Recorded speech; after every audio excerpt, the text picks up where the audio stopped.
Alhamdulillahi Rabbil Alamin.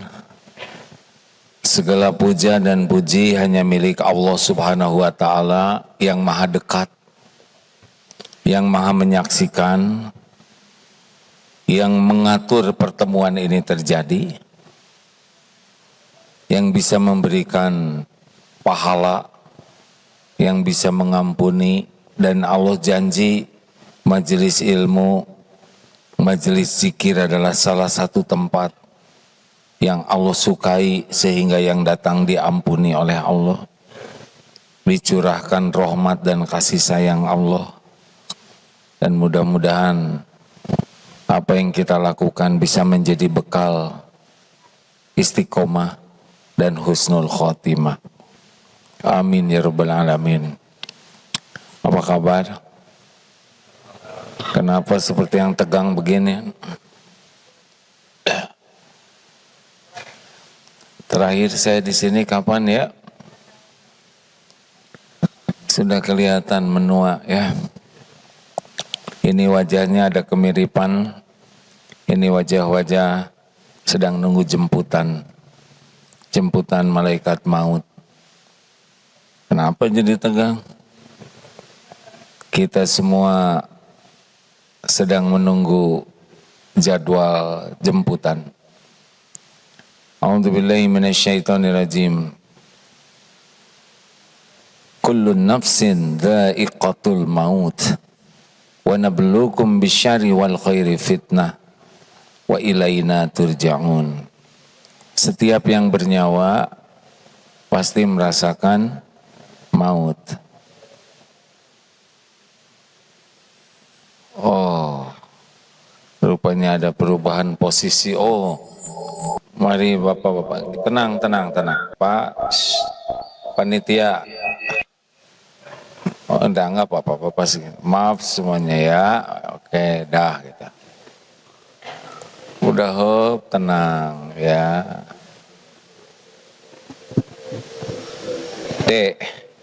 Adek, panitia. Hey. Kalau gitu sama aja dengan di belakang. Ada yang mengerti nggak ini? Ya, iya.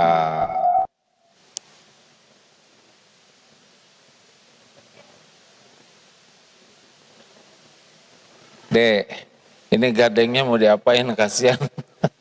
Dibetulkan ke atas kan ya. Atau oleh ibu-ibu aja yang ngerti ya. Ada Ustadz Fahrudin ngerti tidak kira-kira harus dibantu? Ya.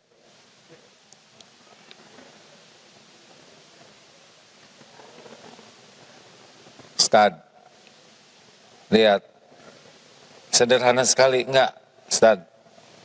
Ustadz, lihat Ustadz. Sederhana sekali ya. Nah. Sudah? Surat Al-Anbiya ayat 35. A'udzubillahi minasyaitonirrajim. Kullun nafsin dha'iqatul maut wa nabluukum bisyarri wal khairi fitnah wa ilaina turja'un. Setiap yang bernyawa pasti merasakan mati. Jadi kita benar-benar sedang antri.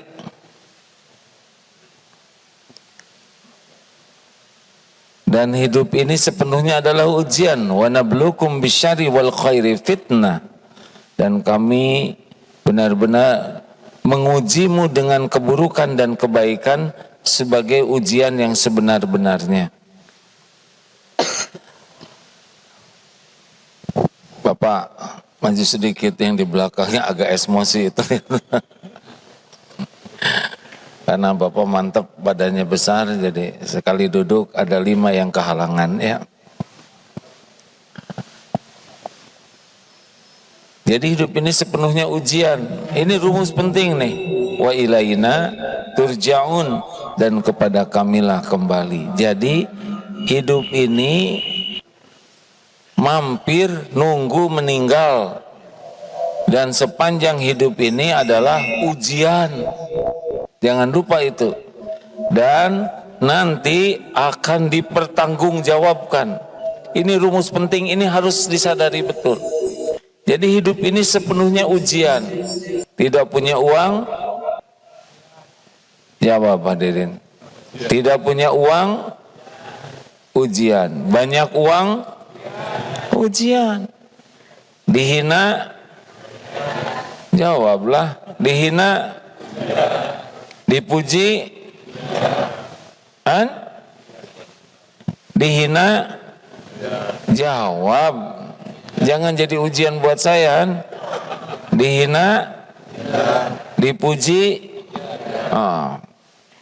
sehat, sakit, tidak kepilih dalam pilkada,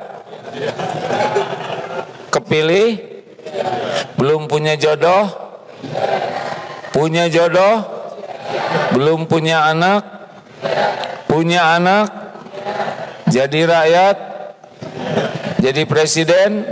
Mana ujian yang paling berat dalam hidup ini? Tidak punya uang atau banyak uang? Tahu ujian yang berat? Ujian yang berat itu yang sedikit yang lulus. Apa cirinya orang kurang lulus? Jadi lupa ke Allah. Orang yang lulus ujian jadi dekat dengan Allah. Orang yang gagal ujiannya jadi jauh dari Allah. Tebak, mana yang berat? Dicaci atau dipuji?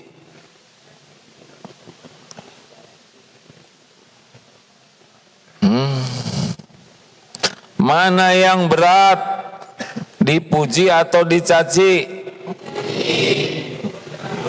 Dipuji lagi. Yang berat itu adalah yang banyak orang tidak lulus. Mana yang gampang orang ingat Allah atau tidak ingat, lupa ke Allah? Diberi kesusahan atau diberi kemudahan? Bikin jengkel nih, ujian sekali buat saya nih ya.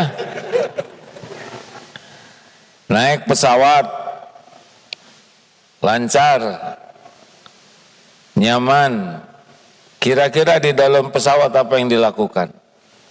Nonton video, tidur, dengar musik, ngemil. Jarang yang zikir, walaupun umroh. Tapi ada turbulens.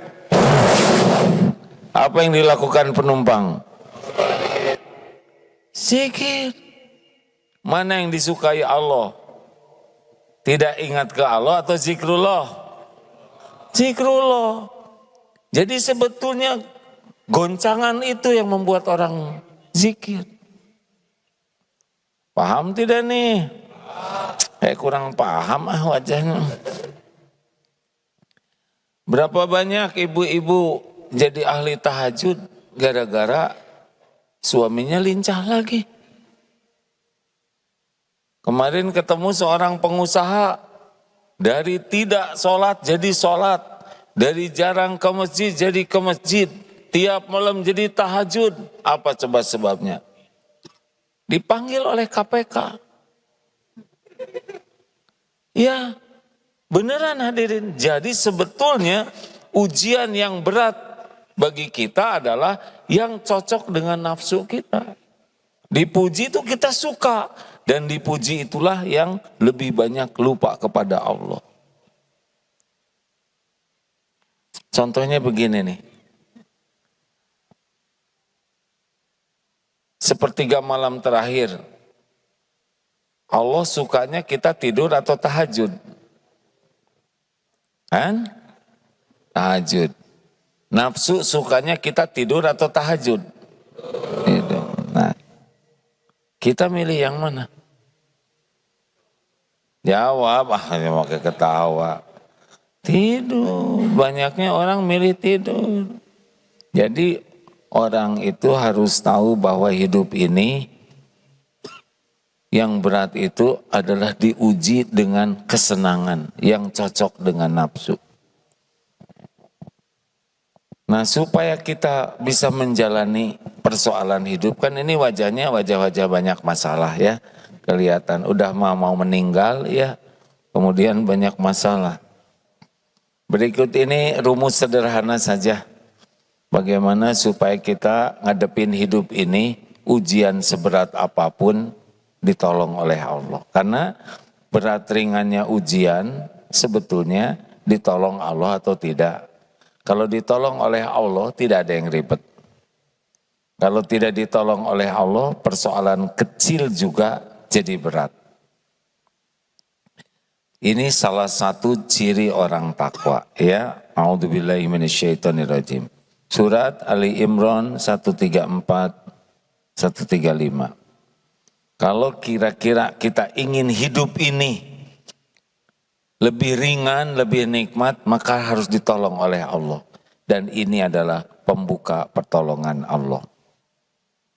Alladzina a'udzubillahi minasyaitonirrajim alladzina yunfikuna fis-sarra'i wad-dharra. Satu, kalau kita ingin ditolong oleh Allah ngadepin ujian hidup ini, di dalam surat Ali Imran yang pertama adalah senang berinfak dalam lapang dan sempit. Jadi tidak ada cerita nih orang ditolong oleh Allah karena pelit, koret, kedekut, buntut kasir. Tidak ada. Pertolongan Allah itu akan dimudahkan bagi ahli sedekah. Kenapa? Karena orang yang sedekah itu lebih yakin dengan janji Allah daripada apa yang dipegangnya. Ayo, tes, cek pada diri masing-masing. Kalau orangnya berat sekali sedekah tuh, selalu hitung-hitungan terus, itu berarti hidupnya bakal sulit. Kalau ingin bahagia, ingin jadi ahli takwa, ingin ditolong oleh Allah, ringan. Keluarkan saja. Caranya begini nih. Selama ini teknik supaya kita tidak ragu terhadap rezeki, ya. Selama hidup ini ada yang kurang tidak pemberian dari Allah? Tidak ada. Jawab, ada yang kurang tidak pemberian dari Allah? Enggak. Di rahim ibu 9 bulan, enggak mikir rezeki. Otaknya juga belum jadi, tapi rezeki sudah ada. Betul? Cukup tidak? Mana yang hebat? Janin nyari rezeki atau rezeki ngedeketin janin? Gini hadirin ya, mumpung pertanyaannya sederhana, jawab ya. Kalau pertama ini ujian pisan, dari tadi mungkin udah lama kita nggak ketemu, jadi longo aja. Ayo bangun. Ini ilmu tauhid ini, supaya kita tidak berat tentang rezeki ini. Karena salah satu teknik supaya kita tidak berat dalam sedekah adalah kita ingat apa yang Allah berikan kepada kita selama ini. Di rahim ibu 9 bulan beres rezeki. Nggak kepikir-pikir. Kita nggak kemana-mana. Datang. Nggak ngunyah lewat plasenta. Lahir kita ke dunia jadi bayi. Nggak bisa apa-apa. Nggak tahu apa-apa. Bisa nangis aja. Rezeki ada tidak? Ada tidak? Saya jauh-jauh nih. Jangan bikin jengkel ya. Rezeki ada tidak? Cukup tidak? Mana yang hebat? Bayi cari rezeki, rezeki ngedeketin kita. Langsung ibu ngeluarin air susu. Ada ibu-ibu yang tidak mengeluarkan air susu padahal melahirkan. Sapi mengeluarkan. Jadi gimana nih? Mana yang ngedeketin? Bayi ngedeketin sapi, sapi ngedeketin bayi. Jawab hadirin. Jawab. Kenapa susah-susah amat jawab? Dek, jawab. Hah? Sapi ngedeketin bayi, bayi ngedeketin sapi. Di Batam ini kepanasan jadi stres begini. Mana ada bayinya, sapi ngedeketin bayi. Bayi itu tidak perlu sapinya, tapi perlu bukan susunya, air susunya. Ampun ini. Langsung ada air susu. Di sapinya di Selandia Baru, bayinya di Batam, diperah, masukin tanker, dibawa ke pelabuhan, bawa ke grocery supermarket, bawa ke rumah, masukin botol. Demi Allah nyampe. Tiap waktu, jadilah sebesar ini. Kapan Allah tidak ngasih rezeki ke kita? Ha? Kalau kita terus mengingat-ingat pemberian Allah, kita nggak akan takut. Kita ini jadi pelit gara-gara mikir ke depan yang belum ada. Takut berkurang, takut habis. Jebet-jebet aja. Coba saya nanya nih, kalau punya uang 2 lembar, 120.000. Yang dimasukin ke sini, yang berapa? Jujur, jangan langsung soleh. 20. Ternyata 3 lembar uangnya 125. Jadinya berapa? 5.000 ya. Ya Allah keselip, ternyata 4 lembar 127. Jadinya berapa? Nah, udah, sudah siap-siap aja menderita. Nggak usah ragu-ragu, jebet-jebet aja. Nih nanti kalau ada sesudah ini sumbangan buat Palestina, keluarin aja. Jangan ragu, Allah Maha melihat, Allah yang punya ngasih rezeki ke kita. Allah yang ngasih kesempatan bersedekah. Mana qasad shadaqatun min mal, tidak akan berkurang harta dengan sedekah. Gak bisa. Baru saya lihat ada penelitian dari universitas, ada seorang profesor ateis, tidak mengenal Allah, tidak percaya. 25 tahun mengadakan penelitian tentang orang yang senang menyedekahkan uangnya. Dia mengambil kesimpulan, orang-orang yang bersedekah itu jadi nambah rezekinya. Ini ilmiah ya. Bukan berdasarkan iman, dia ngitung benar katanya. Ada lagi yang lebih keren, lebih bahagia. Hasil penelitian kerjanya lebih bagus. Orang-orang yang senang sedekah itu lebih enjoy dalam kerjanya. Ada yang lebih mengesankan. Kalau lelaki senang sedekah, ternyata dalam pandangan wanita itu lebih ganteng katanya, gitu. Ini kata penelitian. Ada harapan ini, yang rada gimana gitu kita ini ya. Dan suami yang senang sedekah, makin tua itu makin mempesona bagi istrinya.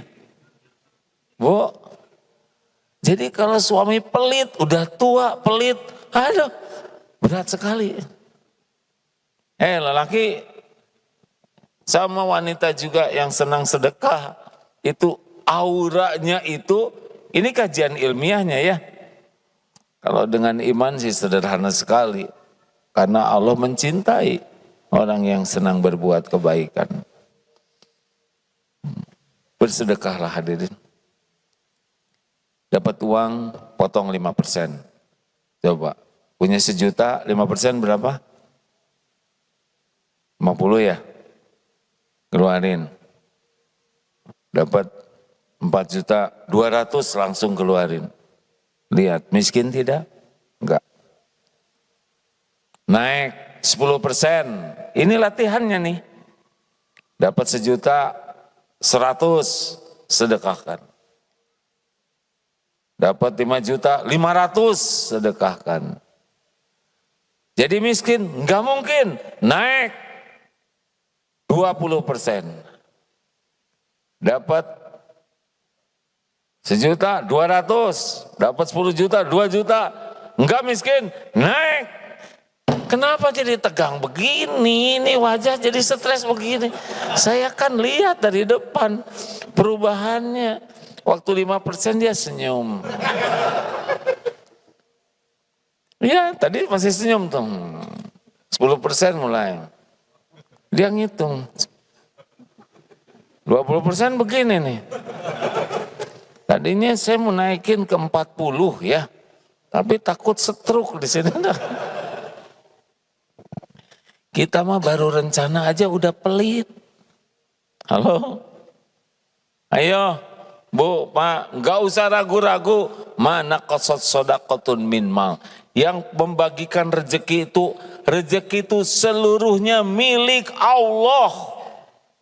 Allah yang membagikan sesuka Allah kepada siapa saja. Elon Musk kasih. Siapa Alibaba tuh yang tuh Mark Zuckerberg kasih. Tidak ada satupun makhluk kecuali Allah yang menciptakan, Allah yang menghidupkan, Allah yang ngurus, Allah yang ngasih rezeki. Wa ma min dabatin fil ard illa 'alallahi rizquha. Tidak ada satupun makhluk melata yang Allah ciptakan kecuali Allah satu-satunya yang menjamin rezekinya. Kita dapat rezeki, tidak semuanya kepikir oleh kita. Gajah, makanannya rumput-rumputan dedaunan segede gitu. Coba kita makan rumput-rumputan. Pasti diare ya kan. Kuda Nil berendam aja segede gitu. Mantap.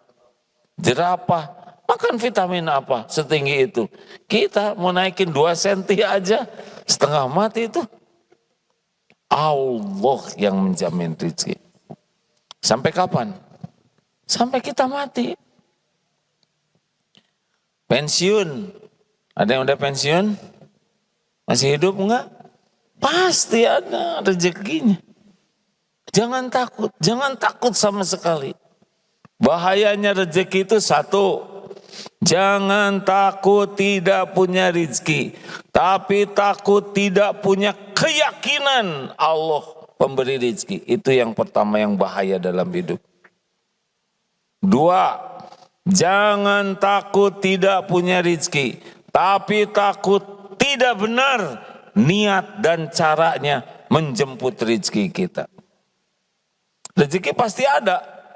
120 hari di rahim ibu, udah beres nih pembagiannya. Tenang.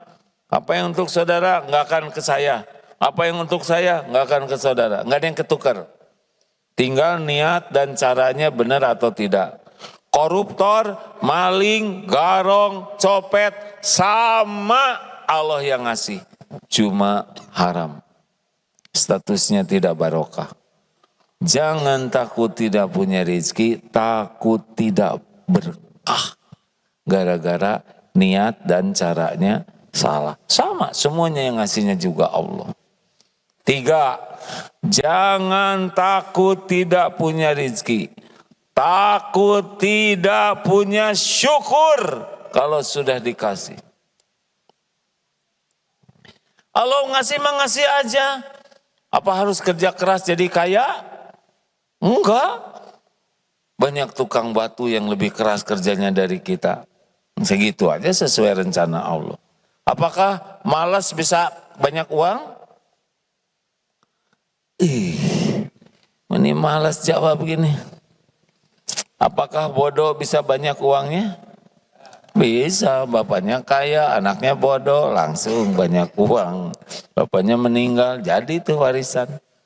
Sesuka Allah aja, karena uang itu ujian. Banyak dikasih, nggak tahu syukur, nggak ada bahagianya. Nggak ada bahagianya. Jangan takut tidak punya rezeki. Takut tidak punya sabar. kalau sedang ditahan rezekinya. Jadi rezeki itu sesuka Allah. Kapan dibagi, kapan dilapangkan, kapan disempitkan, kan gitu. Kadang-kadang nggak disangka ada, dikejar nggak dikasih, ya kan? Rencananya segini, dapatnya segini, nggak punya rencana, malah dapat yang banyak. Sesuka Allah saja sebagai sebagai apa hadirin? Ini emang kita udah lama nggak ceramah ya. Sebagai ujian. Jadi kalau syukur baru lulus. Kalau tidak syukur dia menderita aja.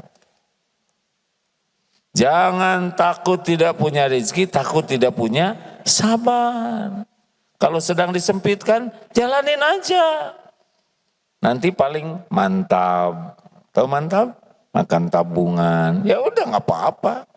Jangan berat ngeluarin tabungan. Terus tabungan buat apa kalau nggak dipakai, ya kan? Allah kan nyiapin, tidak harus selalu alokasi. Tapi Allah nyiapin dari sebelumnya tabungan. Nanti pas Allah tutup, kita ngeluarin. Nanti tabungan habis, namanya manset, ya makan aset. Sepeda jual, ya jaket jual. Gak ada masalah, enjoy saja. Oh, saya mati-matian nyicil rumah, sekarang saya harus bayar ini, oh sakit, belum lagi buat bayar utang orang tua, rumah harus jual. Jangan berat. Kalau waktunya diambil oleh Allah, ridho. Jangan ribet dengan dunia ini kan. Halo? Biasa aja. Ingat, mungkin belum dengar ceramah kakek-kakek yang awet muda itu. Beliau mah gak ada ribetnya, kayak kakek umur 80 tahun, tapi segar terus. Apa rahasianya? Rahasianya saya mah tidak mau marah-marah, kecuali untuk urusan penting. Yang kedua apa? Ternyata urusan duniawi ini gak ada yang penting, beres. Kayak spion hilang, biarin, beli lagi, beres. Kayak listrik naik nih bayarannya, cabut. Hah? Dicabut gelap dong, bayar, beres. Kayak cucu nih bayaran sekolah naik, keluarin. Oh dikeluarin belum dong, bayar, beres.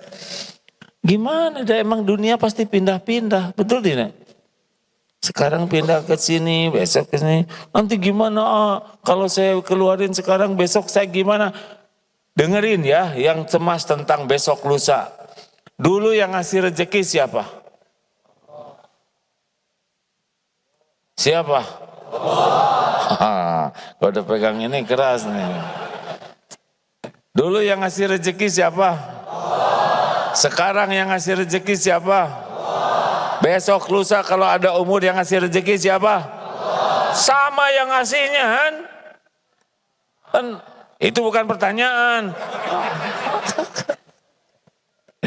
Tenang aja. Tenang aja, habis sekarang, besok ada lagi rezekinya. Emang kalau sekarang habis, besok kalau jadi pelit? Enggak. Sepanjang ada umur, ada rezeki kita. Siti Hajar ditinggalkan di Mekah dengan anaknya Ismail, hanya dengan bekal makanan sedikit. Hakul yakin, Allah menjamin ketika tahu bahwa Nabi Ibrahim meninggalkan di sana atas perintah Allah. Enggak mungkin Allah menyia-nyiakan hambanya. Apalagi ini istri Nabi, anak Nabi. Tapi ikhtiar, Sofa, Marwah, Sofa, Marwah, 7 kali. Keluarnya di mana airnya? Di Sofa? Tidak. Di Marwah? Tidak. Di kaki Nabi, di kaki Ismail.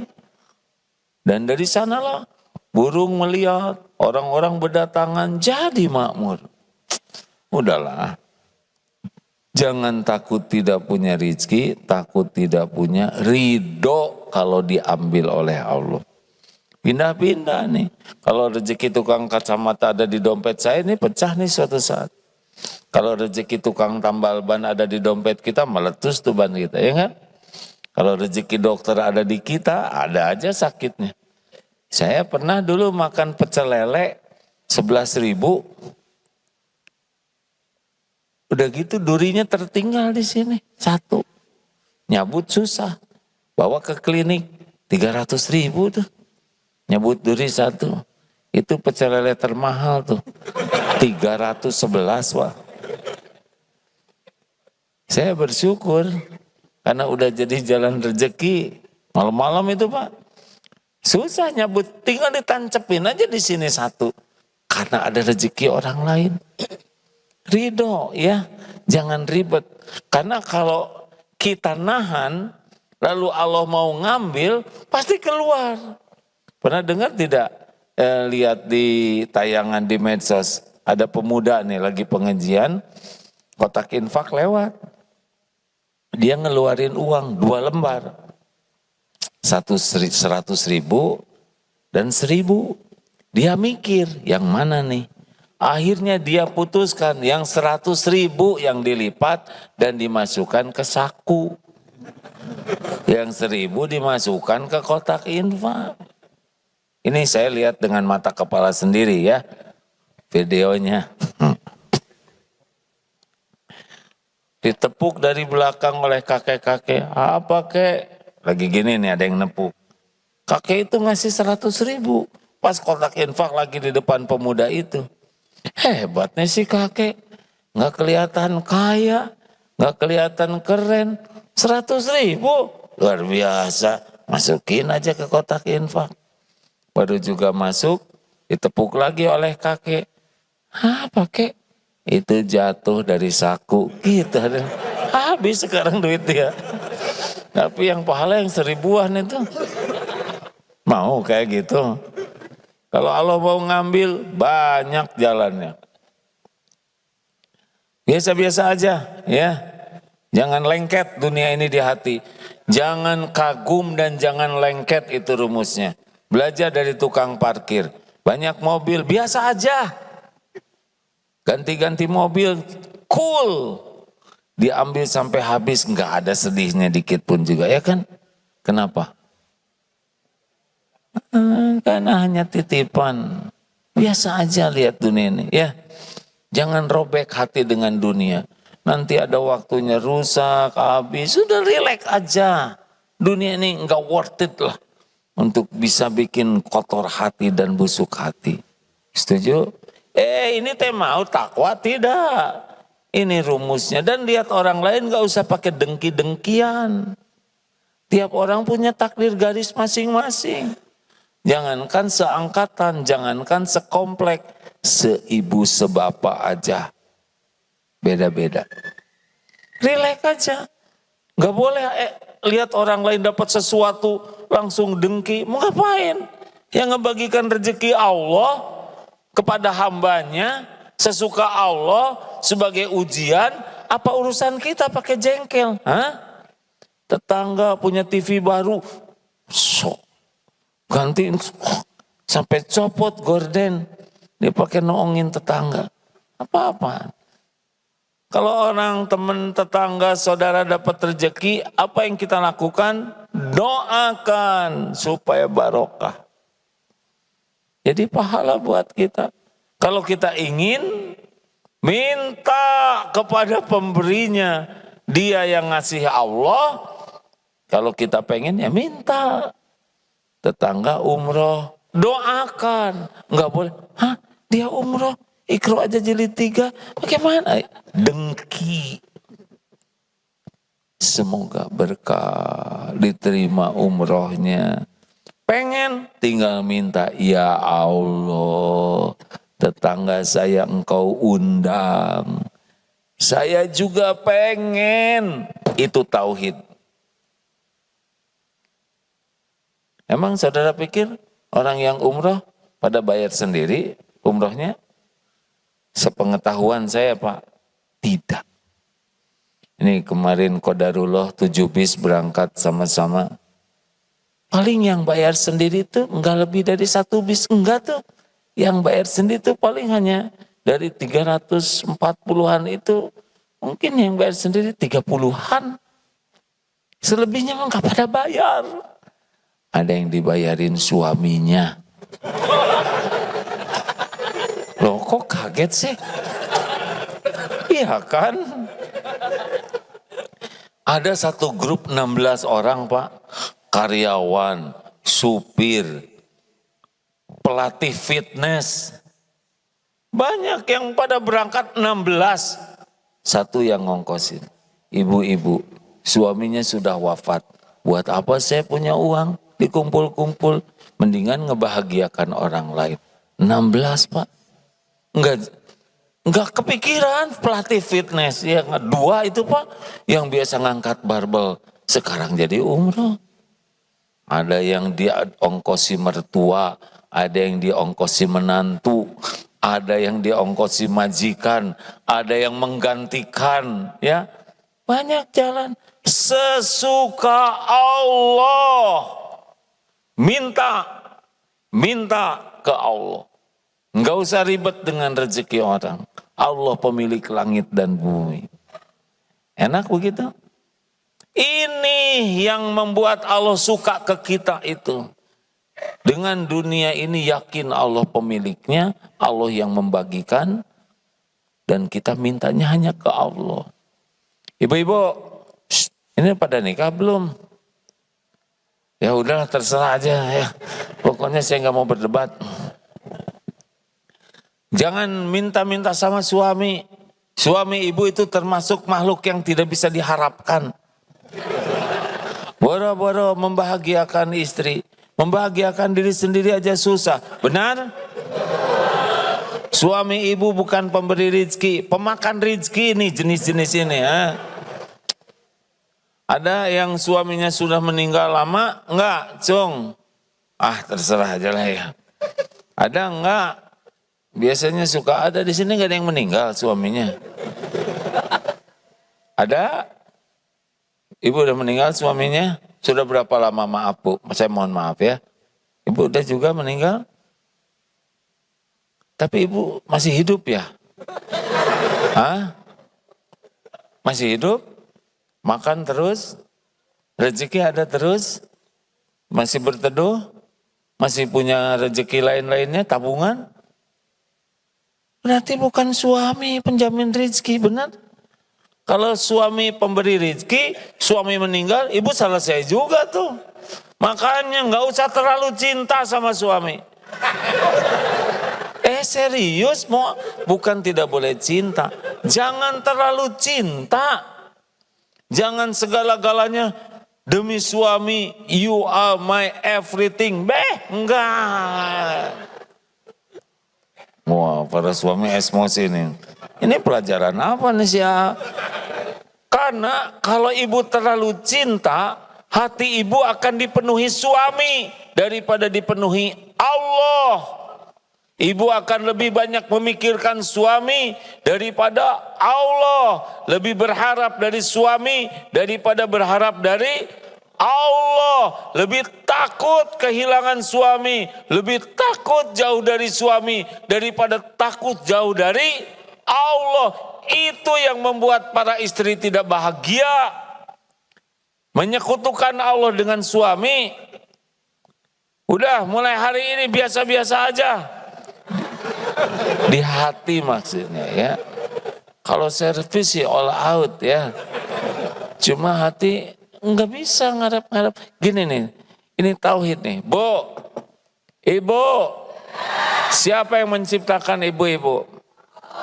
Yang benar siapa? Yang menghidupkan ibu siapa? Yang ngasih rezeki selama ini siapa? Yang ngasih hidayah ibu jadi Islam siapa? Yang menutupi dosa dan aib mak-mak ini siapa? Yang benar siapa? Yang bisa mengampuni siapa? Yang bisa ngasih pahala siapa? Yang bisa menurunkan sakinah siapa? Yang bisa ngasih husnul khotimah siapa?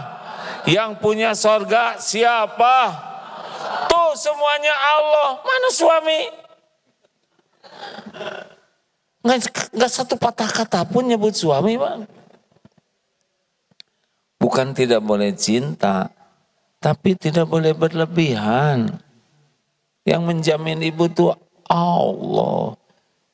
Jadi suami ibu tuh sebagai apa, Cik? Sekarang saya pengen tahu, statusnya apa suami ibu? Sebagai apa? Imam. Tes coba ngimamin. Bubar anak-anak juga ya enggak? Suami itu sebagai ladang amal. Kebaikan suami ibu syukuri, ibu dapat kebaikan, pahala. Kekurangan dan kesalahan suami, ibu sabar dan ibu bantu memperbaiki, ibu dapat pahala, dapat kebaikan. Gitu. Tapi saya itu ingin suami saya itu hafiz Quran, ahli ibadah yang khusyuk, akhlakul karimah, duitnya banyak melimpah, dan juga akhlaknya akhlakul karimah. Ya bagus kalau ibu ingin yang seperti itu. Tapi kan yang seperti itu, maaf ya, nggak mau sama ibu ya, jadi maaf.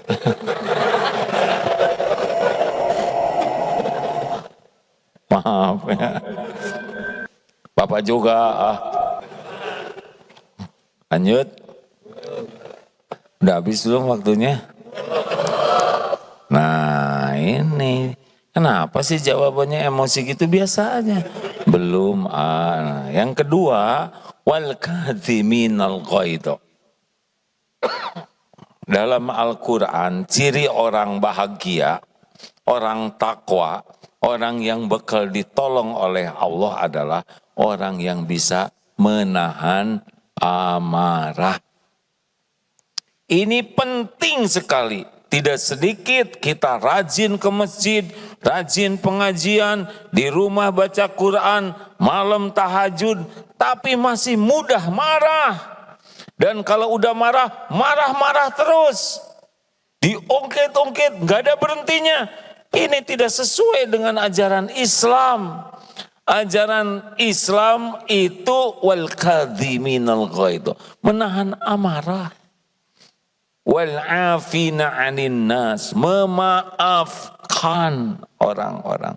Wallahu yuhibbul muhsinin, dan Allah mencintai orang yang berbuat kebaikan. Ini 134 nih. Jadi kalau Bapak Ibu ingin ditolong oleh Allah, sesudah bab rezeki tadi senang sedekah, ya nggak ada lengket. Yang kedua, masalah emosi. Pemarah itu akalnya turun. Makanya orang yang pemarah itu kecenderungannya zolim. Zolim karena nafsu itu maunya menyakiti. Dalam Islam serius sekali. La taghdab walakal jannah. Jangan marah, bagimu surga.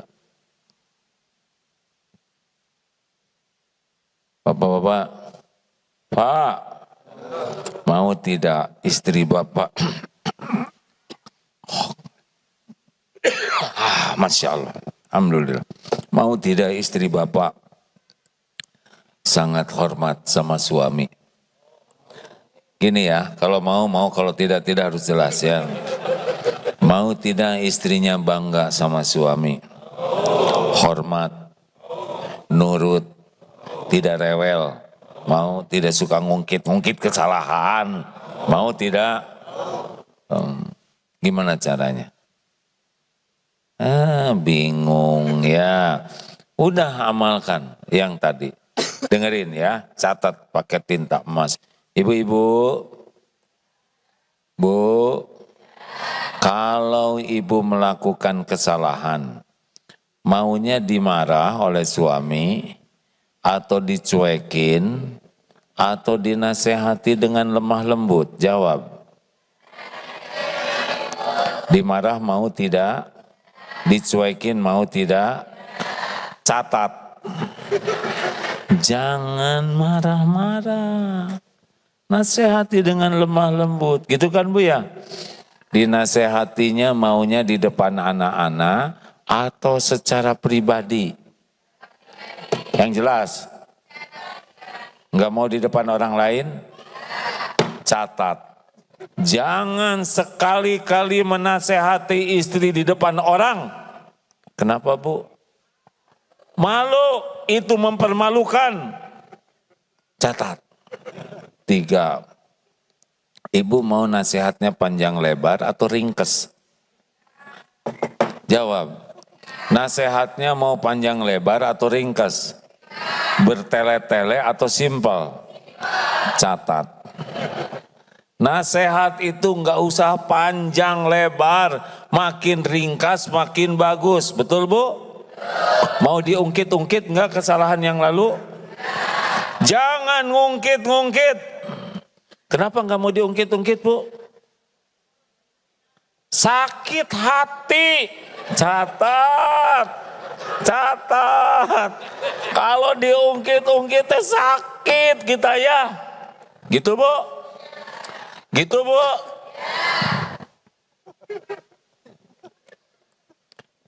Udah gitu mau nggak dimaafkan oleh suami?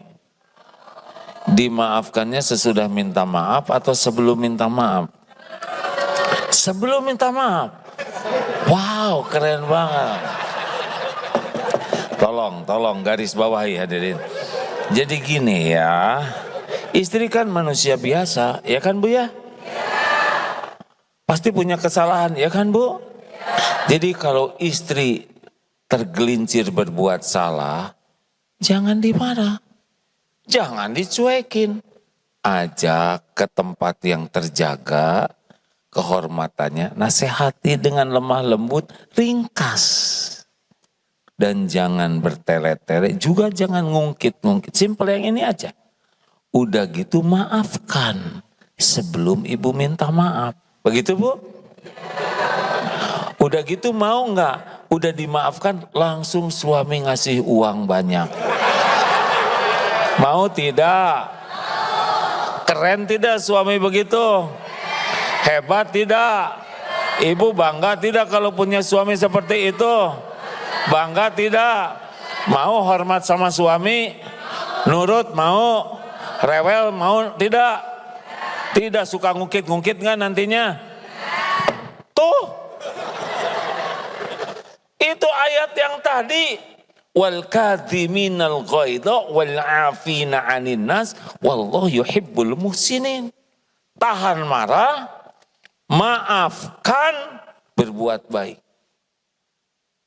Ini rahasia penting dari Quran. Apa yang kita lakukan? Marah-marah, tidak mau memaafkan, berbuat jelek. Siapa yang ngajarin?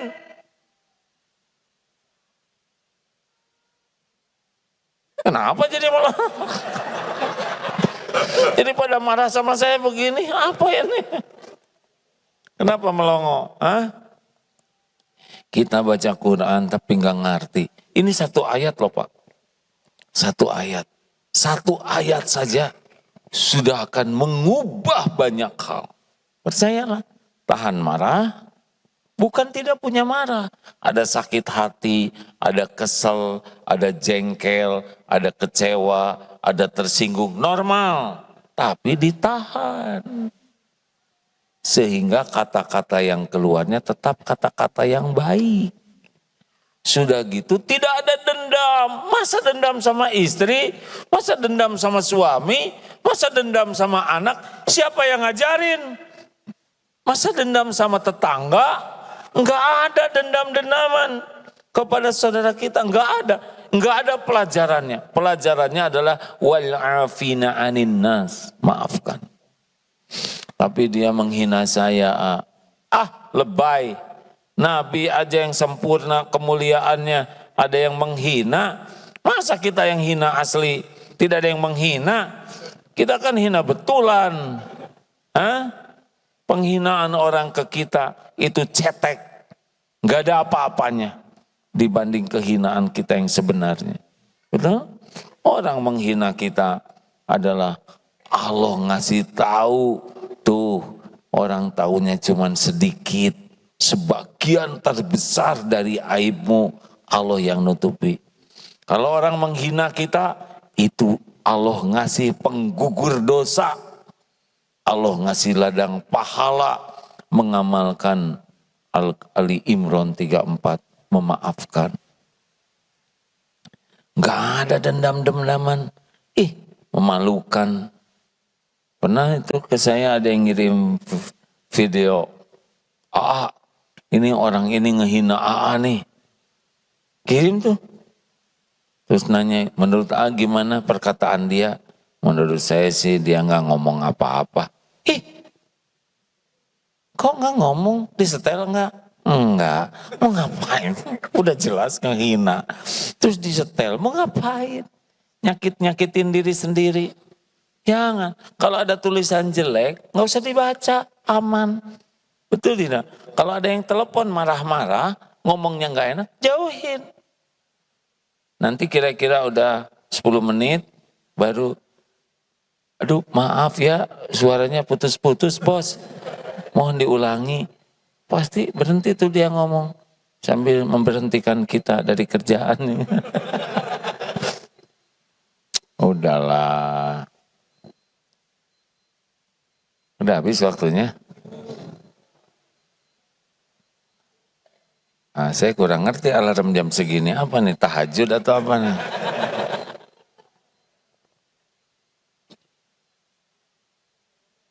Nggak apa-apa, nggak usah dibawa pulang ya. Sedikit lagi, ayo jangan pakai marah-marah. Solusinya apa? Tegas dan santun. Nih contohnya, prank piring pecah. Bibi, gimana ini Suara apa lagi? Kamu mau menghancurkan rumah tangga ibu ya? Marah atau tegas? Kalau marah tuh nggak jelas Pak. Dasar kamu ini nggak mau hati-hati, matanya ditaruh di mana? Marah atau tegas? Masa nanya mata ya kan? Bibinya cerdas. Ini bu mata saya. Tambah emosi. Dasar kamu ini orang kampung. Kata si bibi. Lah kita kan di kampung se-RT bu. Gawat. Kalau yang tegas bagaimana? Prank piring pecah. Selalu dua hal. Fakta dan aturan. Apa? Fakta. Suara apa Bi? Maaf Bu, maaf piring pecah lagi. Gimana ceritanya bisa pecah? Tadi saya tuh, maaf ya Bu, lagi bete, lagi jengkel. Saya banting aja. Piring keberapa Bi? Selalu fakta. Maaf Bu, piring terakhir. Jadi maksud Bibi udah selosin, pas Bu, pas barusan. Fakta. B, maaf ya, ingat tidak perjanjian kerja di rumah ibu. Aturan. Ingat Bu, coba ceritakan. Kalau piring, gelas, pecah, satu losin, berarti saya berhenti kerja di rumah ibu. Jadi Bibi ngerti enggak? Ya Bu, saya ngerti, berarti saya sekarang berhenti kerja di rumah ibu. Bi, maaf ya, itu kesepakatan kita. Keluarin uang. Ini sedikit pesangon sebelum punya kerjaan yang lain bisa kepake. Terima kasih ya Bi, selama seminggu Bibi kerja di rumah saya. Banyak kesan yang mendalam. Nanti cari tempat kerja bisa lebih hati-hati ya. Mudah-mudahan piringnya terbuat dari baja. Nah itu marah itu. Kenapa pakai baja segala? Terima kasih ya Bi, maafkan saya nggak bisa dilanjutkan kerja di sini. Ya Bu, tetap bisa tegas tanpa disakiti, benar? Awas jangan suka marah-marah hadirin. Ada marah normal, tapi pemarah itu jauh dari tuntunan Al-Quran. Ini serius hadirin. Karena banyak umat Islam yang ibadah sih ibadah. Tapi di masjid aja marah-marah. Astagfirullahaladzim. Kok istighfarnya emosi begitu? Saya tidak mengerti itu Pak. Kenapa bisa di masjid pada bertengkar? Enggak mungkin. Enggak mungkin. Kalau orang bertakwa, mesti dia orangnya sangat serius sekali mengendalikan amarah itu. Enggak ada solusi yang bisa selesai dengan sikap marah-marah terus. Karena orang takwa itu, suara apa itu? Rasa kerusuk. Ya tenang ya, permen ya, ya udah sok makan sendiri.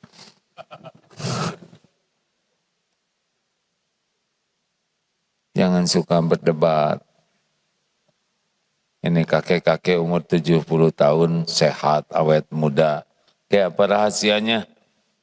Saya sih rahasianya nggak suka bertengkar, nggak suka berdebat, nggak suka berbantah-bantahan, itu aja.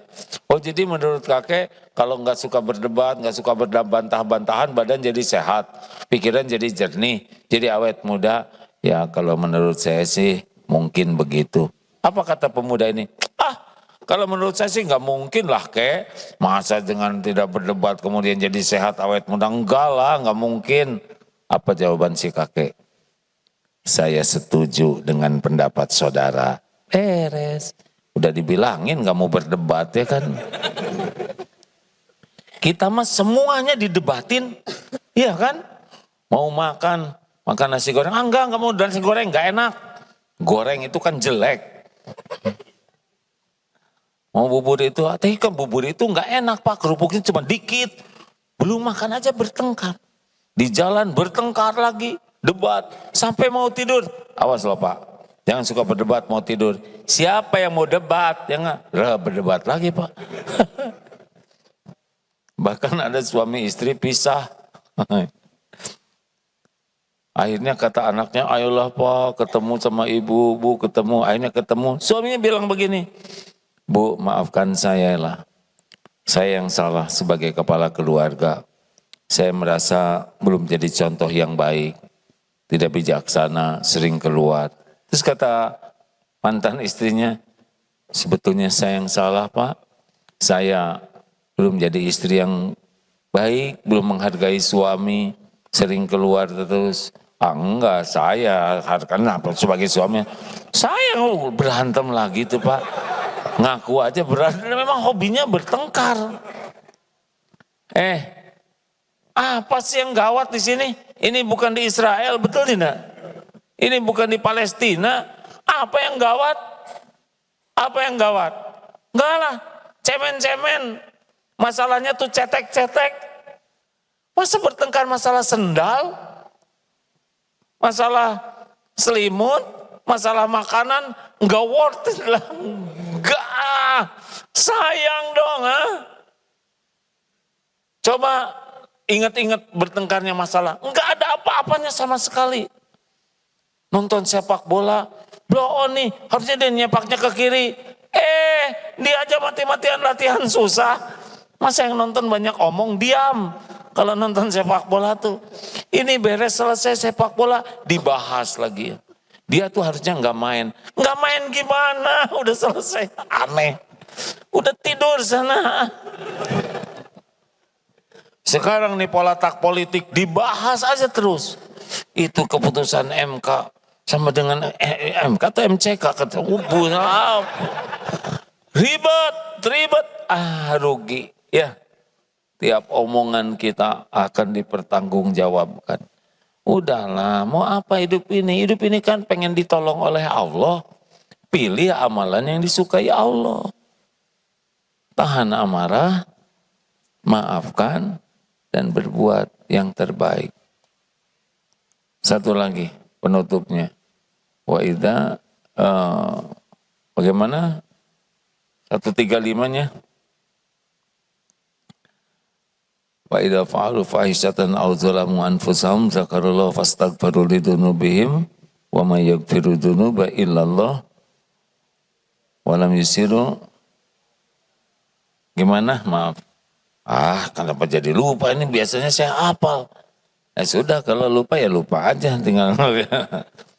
Intinya adalah jika buat salah, segera ingat Allah dan bertobat, minta ampun. Ini pintu pertolongan Allah. Innallaha yuhibbut tawwabin wa yuhibbul mutatahhirin. Sesungguhnya Allah itu sangat mencintai orang yang tobat dan mensucikan diri.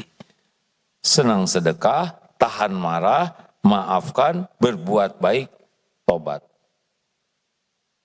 Ini paket pertolongan Allah, Pak. Kita tuh susah tobat itu kenapa? Karena terlalu fokus, terlalu sibuk dengan kesalahan orang lain. Nih perumpamaan, kalau di sini ada batu besar gini, di sini makanan enak, nggak kelihatan. Di sini ada ular berbisa. Informasi mana yang terpenting? Tentang makanan enak, tentang ular? Jawab. Kenapa ular? Karena bahaya. Ternyata yang terpenting bagi kita tuh bukan informasi yang menyenangkan kita, tapi informasi yang bisa membahayakan kita. Nah sekarang siapa yang membahayakan hidup kita tuh?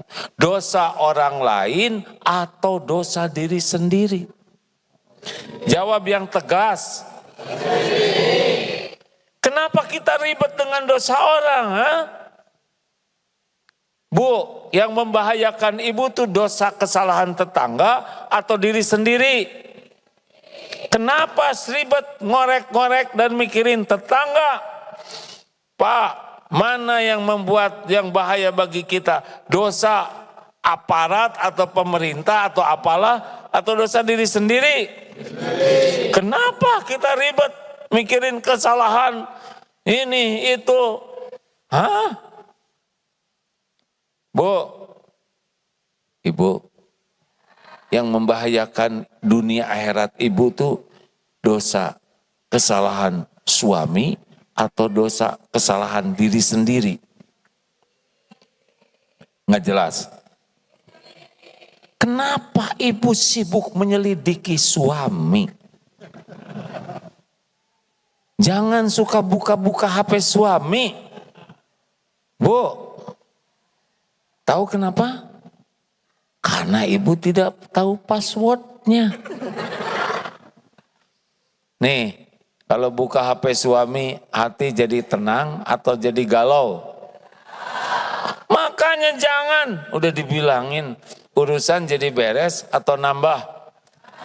Tuh kan, enggak, wala tajassasu. Enggak penting Bu, ibu mencari tahu. Yang penting adalah, ini saran saya ya Bu ya, jangan pengen tahu kesalahan suami. Lebih baik ibu tidak tahu, tapi suami jadi makin baik, makin bener. Daripada ibu tahu tetap ngaco gitu. Waduh, ini ceramah bijaksana. Ini juga lelaki jangan iseng. Pakai ngorek-ngorek kekurangan, kesalahan istri. Udah selesai, yang lalu mah udah, nggak usah diungkit-ungkit. Bu, waktu SMA punya pacar enggak? Ya punya lah. Ada berapa? Ya tiap semester 1, cadangan 1. Banyak dong, namanya juga kembang kampus. Ngapain aja pacarannya? Ya standar aja, biasa. Terus papa kebagian apa? Ya sisanya. Apa-apaan ini? Enggak boleh. Enggak boleh. Yang lalu udah selesai. Yang ke depan belum tentu terjadi, syukuri yang ada. Setuju? Udah, tobat. Punya dosa enggak ini? Tenang-tenang gini punya dosa tidak? Sedikit atau banyak? Banyak atau banyak sekali? Banyak sekali atau luar biasa banyaknya? Tiap hari nambah dosanya tidak? Berapa kali istighfar sehari? Jawab. Itu yang membinasakan kita tuh. Kita tuh sengsara, GTA, galau tiada akhir, ribet terus. Itu karena dosa yang tidak ditobatin. Gak ada cerita hidup tenang dengan lumuran dosa. Tidak ada cerita hidup tidak ribet tanpa tobat. Ribet hidupnya tuh. Benar Pak. Karena tiap dosa bakal balik ke kita. Bakal balik ke kita. Enggak ketukar. Wa ma asobakum min musibatin fabima kasabat aidikum wa ya'fu an katsir. Asy-Syura ayat 30. Dan musibah apapun yang menimpamu itu diundang karena perbuatanmu sendiri, tanganmu sendiri. Tiap dosa yang tidak ditobatin itu balik menimpa kita, enggak ketukar. Minimal gelisah, cemas, tidak nyaman hidup tuh, bertubi-tubi. Lihat ini masalah, itu masalah. Jadi hidup tuh bagian ribet aja. Itu enggak ada tuh yang mengundang semua itu selain dosanya sendiri. Mau ditolong oleh Allah? Udah istighfar aja terus. Astagfirullah, ampun ya Allah. Lihat istri, ampun ya Allah, saya belum jadi suami yang baik. Belum jadi kepala keluarga yang benar. Astagfirullah, astagfirullah. Lihat anak-anak, tuh anak-anak saya belum jadi contoh yang baik untuk keluarga. Saya belum ngedidik dengan benar. Belum bisa berkomunikasi dengan tulus. Astagfirullah, saya belum jadi ayah yang baik. Ampun ya Allah. Lihat orang tua, aduh ya Allah, saya belum berbakti. Terus begitu. Lihat rumah, ya Allah, ini jarang saya syukuri. Pas bercermin, lihat wajah sendiri, aduh ente wajah banyak dosa. Pas lihat mata, ya Allah, engkau tahu mata ini mata yang suka berzina, sibuk lihat yang haram. Engkau tahu mata ini, ya'lamu kha'inatal a'yun wa ma tukhfis sudur. Ghafir 19. Allah tahu khianat mata dan yang disembunyikan di dada. Astagfirullah, astagfirullah, ampun ya Allah, salat saya tidak pernah khusyuk. Lebih banyak melihat medsos daripada baca Quran. Saya pelit, kalau ngasih juga cuman sisa-sisa. Astagfirullah. Udah istighfar terus. Daripada segala dipikirin, daripada segala diinginkan, tuh ingin diampuni Allah. Kalau tobatnya bagus, datang pertolongan Allah. Man lazimal istighfar ja'alallahu lahu min kulli hammin farajan wa min kulli daikin makhrajan wa razaqahu min haitsu la yahtasib. Barang siapa yang melazimkan istighfar, ampun ya Allah, ampun, dengan benar-benar rasa sesal, Allah akan mencabut kegelisahan di hati. Tenangin, walaupun banyak masalah, tapi ini tenang. 2, bakal ada jalan keluar, masalah apa saja. Semua masalah ada dalam kekuasaan Allah.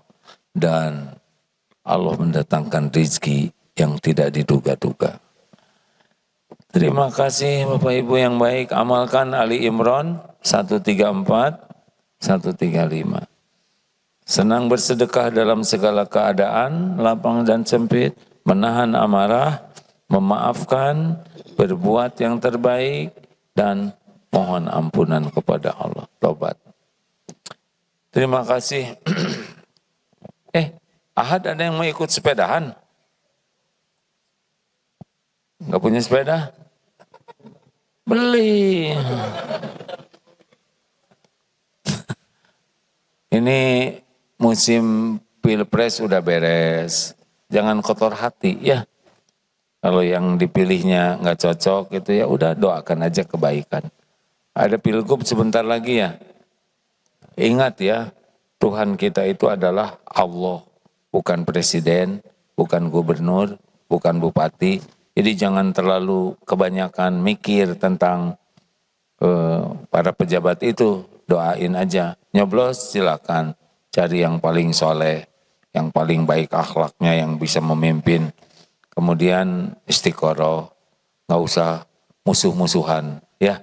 Udah nggak boleh lagi ada kecebong, kampret, karena sudah bersatu jadi kecepret, ya. Kita tetap beramal soleh untuk saudara kita di Palestina. Sudah terkumpul 50 miliaran Pak yang disalurkan. Alhamdulillah takdir Allah, Darut Tauhid juga ada di jalur Gaza. Ada masjid, ada pesantren, Baitul Quran di sana. Ada pabrik air minum, alhamdulillah. informasi terakhir masjidnya utuh, tidak hancur dibom. Pabrik air minum juga alhamdulillah bisa, hanya truk-truk tangkinya yang dibom. Ya Allah Maha tahu hambanya haus ya. Sehingga itu sulit sekali untuk membuat pabrik air minum di sana. Karena pipanya, mesinnya itu tidak mudah. Tapi kalau Allah mudahkan, mudah. Kita mengirim bahan makanan dan sebagainya bisa lewat truk. Tapi kemarin seringnya lewat udara Hercules dari Jordania. Yang dari Bapak Ibu sekalian. Kita akan kumpulkan untuk mereka juga. Mau? Ya, bismillah. Sambil kita baca Quran, Fatihah, ayat kursi sama-sama ya, sambil bersedekah. Al-Fatihah.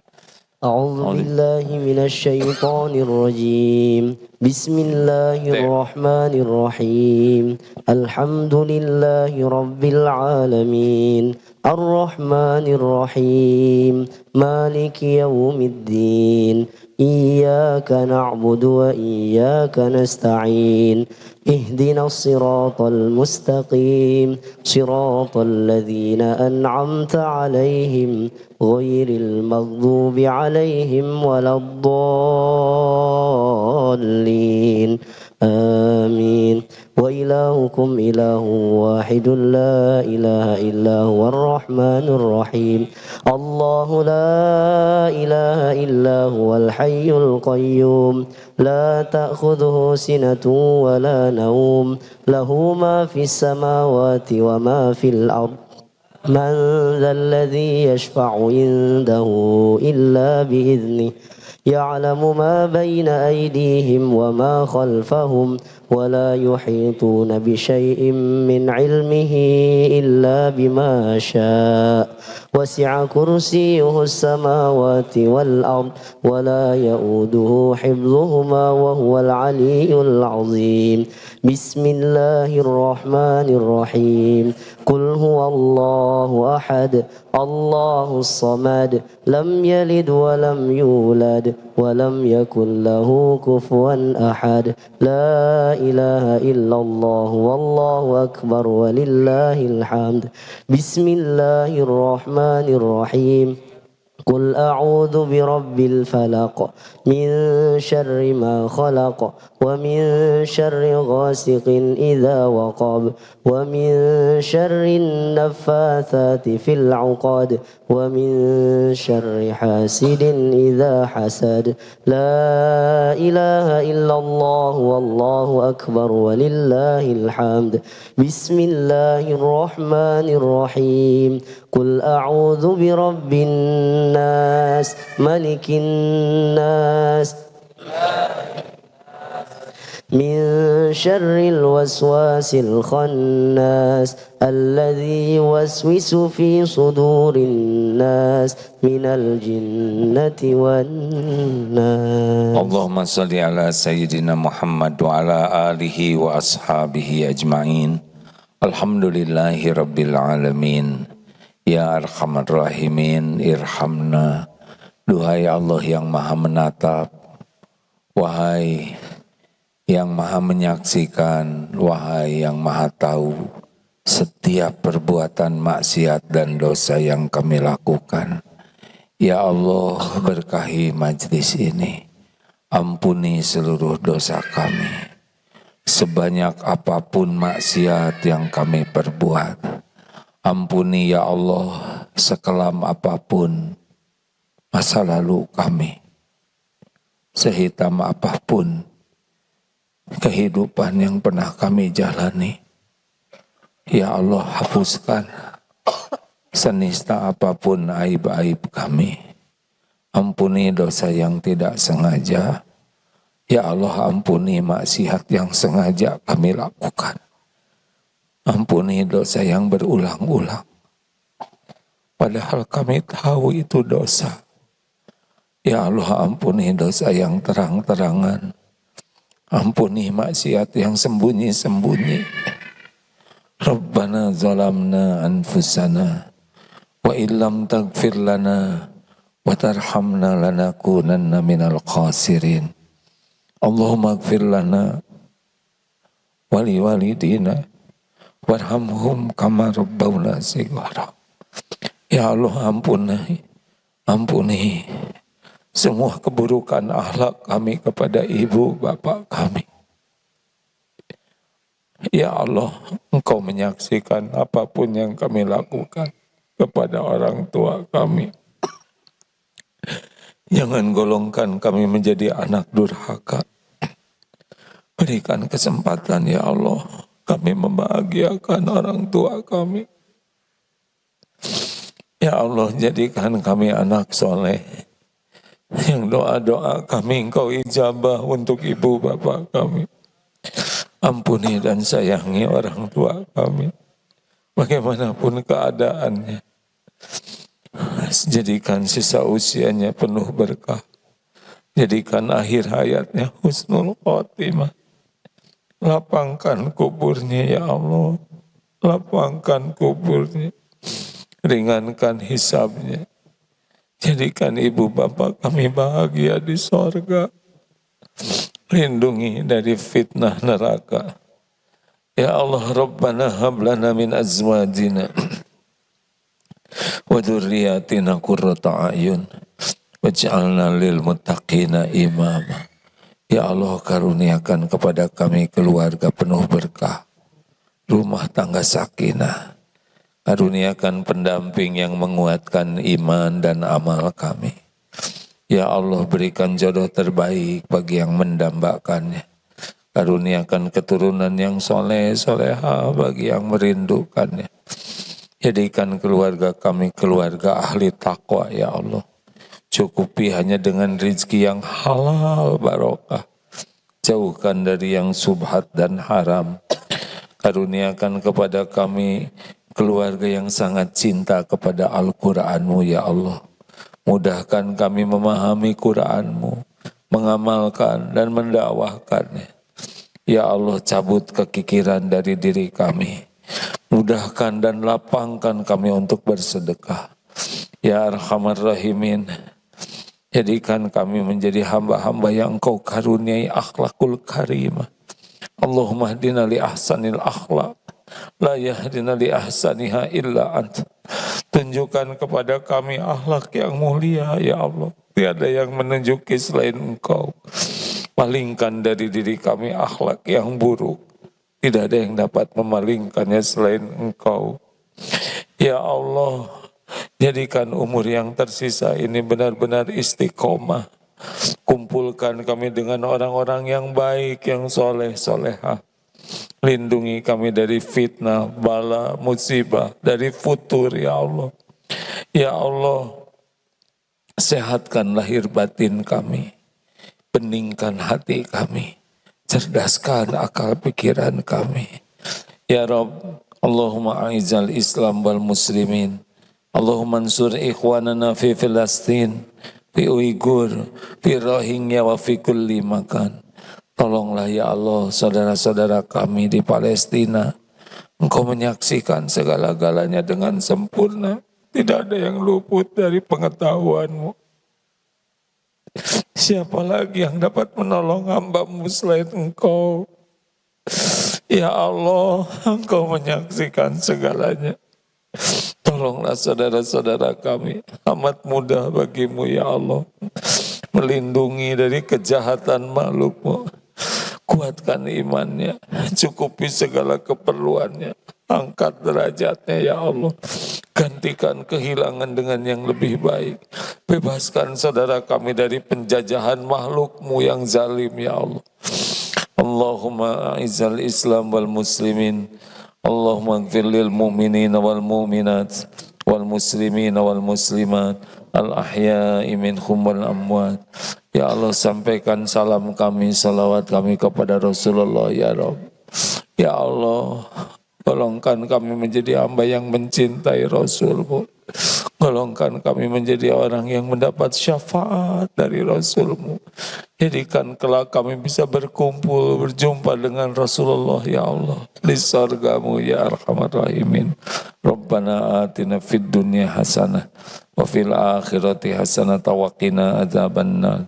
Subhana rabbika rabbil izzati amma yasifun Wassalamun alal mursalin walhamdulillahi rabbil alamin.